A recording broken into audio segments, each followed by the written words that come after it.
મિત્રો રાજેશ વોરા 4123 ચેનલમાં આપણું હાર્દિક સ્વાગત છે। આપણે પ્રગતિશીલ ખેડૂત છે, આપણે જે હરભુરભાઈ જે લોકો અહીંયા આપણે ડુંડા દેખાડવા આવ્યા છે બાજરીના મોટા સરાકડીયાથી એને બાજરી બલરામ 2222 વાવી છે। તો એનું બે શબ્દો આપણે એની પાસે સાંભળીએ એ શું કહેવા માંગે છે।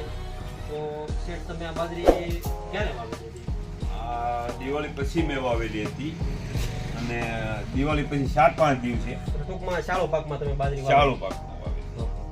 અને આ વસ્તુ વાવ્યા જેવી છે અને મને તો યોગ્ય લાગી। આ ફૂટે એટલે 7-8 ઇંચનું પડ્યું એક હારે નીકળે, ફૂટ પડે અને બધી એક હારે ડુંડા થાય।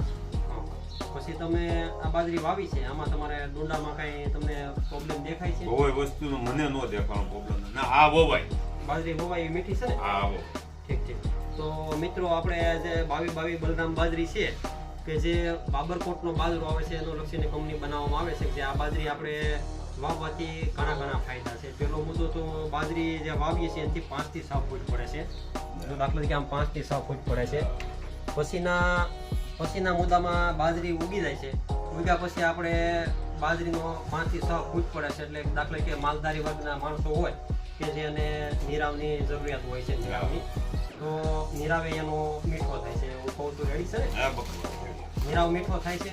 અને એની પછીનો મુદ્દો આવે છે શેઠ, તો કે બાજરીમાં એક છોડવે 7-7 ડુંડા 6-7 દેખાય છે, એટલે એમે ઘણો સંતોષકારક કંપનીનું રિઝલ્ટ છે।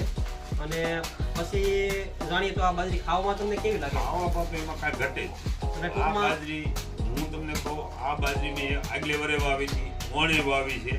બાજરી એક નંબર, બાજરી ખાવામાં પહેલો નંબર છે ને? ખાવામાં ટૂંકમાં આ બાજરી ખાવામાં મીઠી છે, ખાવા મીઠી અને ઉતારામાં સારી છે, અને 5 થી 6 ફૂટ પડે છે। અને જે માલધારી વર્ગના માણસો હોય છે, જેને પાલાની જરૂર હોય છે, કે જે નિરાવની જરૂર હોય છે, જો આને 5 થી 6 ફૂટ પડે છે તો નિરાવે આનો સારો થાય છે। અને બીજું કોઈ ઉગવામાં કોઈ જાતનો પ્રોબ્લેમ નથી, અને ખાવામાં મીઠું છે। પ્લસ પોઈન્ટ બીજો હજી એક પણ છે કે આ બાજરી આપણે જલ્દી ખળતી નથી। તમે ઘણા સમયથી વાવો છો, તમને એવું દેખાડશે ને? મેં જો કોઈ બીજો દવાનો ઉપયોગ કર્યો નથી કે આ 12 મહિના સુધી અને 1.5 વર્ષ રાખું ને તો આ બાજરી ન થવાતી। એટલે ઘણા એવા ફાયદા છે, જેમ કે ખેડૂતો, આપણે હું ખેડૂત છું, તમે ખેડૂત છો, એટલે ખેડૂતો માટે આ બલરામ 2222 બાજરી મારા હિસાબ પ્રમાણે સુપર ડુપર છે, અને રિઝલ્ટ એ સારું છે, તમારી નજર સારું છે। અને હરવુરભાઈ સરાકડીયાથી આવ્યા છે, અમને ખબર નહોતી કે હરવુરભાઈ આવવાના છે, નકર તો અમે એની વાડીએ જઈને વિડીયો ઉતારે, આપણે વાડીએ અમારી વાડીએ આવત, પણ તો હવે એને કાઢી નાખી છે બાજરી, એટલે પછી તો હવે કાંઈ વિકલ્પ થાય નહીં। એ માટે જ હું આ બે ડુંડા તમને બતાવવા આવ્યો છું કે ભાઈ નાના આ જે ખેડૂત કોઈ પણ વાવે એને મોટો ફાયદો, ખાવામાં સારું, કોઈ ઠારિયાની, પછી નિરાવ માલનો સારો, અને માલ આનો નિરાવ અમે કરી આનો ઓગા ઓછો કાઢે, મીઠું લાગે આ ખાવા। અને હરભુરભાઈ છે સરાકડીયામાં પ્રગતિશીલ ખેડૂત છે, જે લોકો જૈવિક દવા વાપરે છે, દાખલા તરીકે માઇકોરાઇઝા છે, પછી કોઈ પણ ધાન્ય પાકમાં તમે વાવ્યા પછી એઝોટોબેક્ટર વીઘે લીટર પાક્યો તો એના ઘણા પ્લસ પોઈન્ટ હોય છે। તમને જેવું પાણી આપ્યું હતું ગોવિંદભાઈ, પાણી આપો, બેક્ટેરિયાનું શું રિઝલ્ટ લાગ્યું? એનું તો કાંઈ ન હોય, બેક્ટેરિયા આપો ને ઉત્તમ મારે અહીં તમે ડુંગળીમાં બહુ ફર્સ્ટ ક્લાસ કામ આપ્યું કે જે આપણે જૈવિક દવાઓ વાપરવાથી આપણું ચક્ર છે, કુદરતી ચક્ર, એમાં આપણે પેલો પર્યાવરણને સેફટી રહે છે, પર્યાવરણ સારું રહે છે। જમીન, હવા અને પાણી જે આપણા માટે, મનુષ્ય માટે ખૂબ જ જરૂરી છે, એમાં પણ કોઈ પ્રદૂષણ થતું નથી।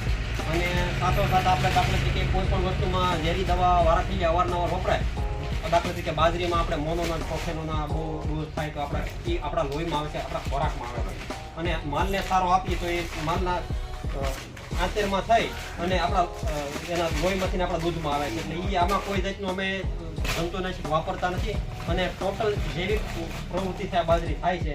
અને સાથોસાથ આપણે જે જૈવિક દવાઓ વાપરીએ છે ને, પેસ્ટિસાઇડ વાપરતા નથી, જેથી દાખલા કે ચકલી છે, પછી કાબર છે, કાગડા છે, મધમાખી છે, કે જે આપણા ખેડૂત મિત્ર છે, દાખલા કે ડાળિયા છે, એ મરતા નથી, અને આપણું જે ચક્ર છે એ વિખાતું નથી, અને કુદરતી રીતે જૈવિક નિયંત્રણ થાય છે, એ મહત્વનો મુદ્દો છે। તમને કેમ લાગ્યું છે? એકદમ। તો ધન્યવાદ સાથે ગોવિંદ વોરા, જય ભારત। Yeah.